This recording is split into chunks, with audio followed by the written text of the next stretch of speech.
Hi friends, welcome back to my channel. నేను మీ నూరుల్లాని. So welcome to my first SQL tutorial in Telugu. ఈ సిరీస్లో మనం బేసిక్స్ నుంచి అడ్వాన్స్ వరకు ఎస్క్యూఎల్ కాన్సెప్ట్స్ చూద్దాం. సో టుడే టాపిక్ వచ్చేసి సెలెక్ట్ స్టేట్మెంట్ అంటే ఏంటి అండ్ ఎలా యూజ్ చేయాలి.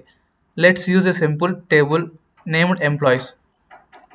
అండ్ ఈ టేబుల్లో 3 కాలమ్స్ ఉన్నాయి. ఎంప్లాయీ ఐడి చూడొచ్చు మీరు, employee ID, employee name and department ID. So first of all మేము ఈ క్వైరీని ఎగ్జిక్యూట్ చేసి చూద్దాం. Select star from employees. So execute చేసిన తర్వాత ఇక్కడ మీరు చూడొచ్చు డేటా అనేది వచ్చింది.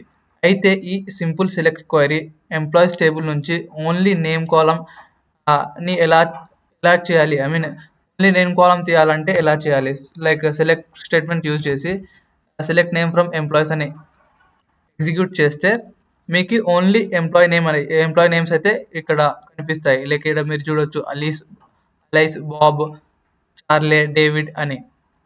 సో అయితే ఈ సింపుల్ సెలెక్ట్ క్వైరీ ఎంప్లాయీస్ టేబుల్లో నుంచి ఓన్లీ నేమ్ కాలమ్ని సెలెక్ట్ చేస్తుంది. సో ఇప్పుడు వచ్చేసి సెకండ్ క్వైరీని ఎగ్జిక్యూట్ చేద్దాం. Select star from employees.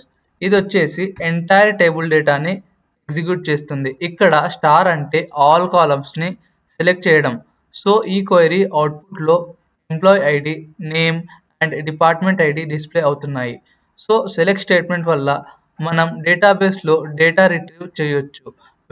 Very basic and very important. ప్రతి ఎస్క్యూఎల్ క్వైరీలో యూస్ అవుతుంది.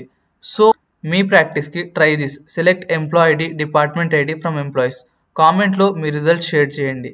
సో మీకు ఈ వీడియో నచ్చింటే వీడియోని లైక్ చేయండి, ఛానల్ని సబ్స్క్రైబ్ చేయండి అండ్ ఈ వీడియోని అందరితో పాటు షేర్ చేయండి. నెక్స్ట్ వీడియోలో వేర్ క్లాస్ గురించి చూద్దాం.